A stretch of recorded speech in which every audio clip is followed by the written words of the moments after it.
Ukraina po teston një qasje të re për të përballuar valjen e vazhdueshme të sulmeve me dron nga Rusia, duke përfshirë për herë të parë edhe sektorin privat në mbrojtjen ajrore të vendit. Në një program pilot të nisur vitin e kaluar, kompanive industriale u është lejuar të krijojnë njësi të tyre të mbrojtjes ajrore për të mbrojtur objektet dhe infrastrukturën kritike.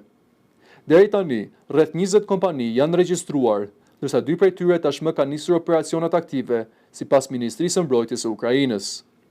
Një prej këtyre kompanive është Carmine Sky, e cila ofron sisteme të ndryshme mbrojtjeje në varësi të nevojave të klientëve.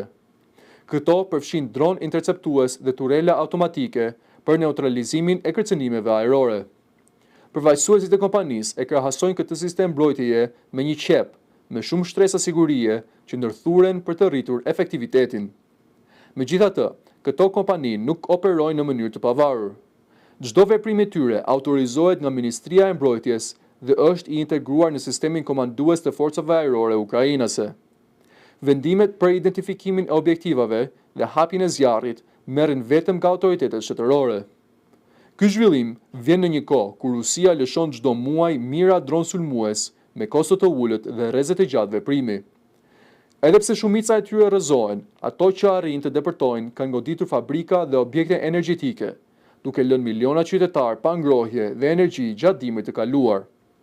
Ndërkohë, kompanitë private theksojnë se trajnimet për pilotët e dronëve interceptues mund të përfundojnë brenda pak javësh, edhe për persona pa përvojë të mëparshme. Shumë prej rekrutëve janë vullnetarë me përvojë në luftë, ndërsa oraret fleksibël u lejojnë të kombinojnë këtë angazhim me punët e tyre civile.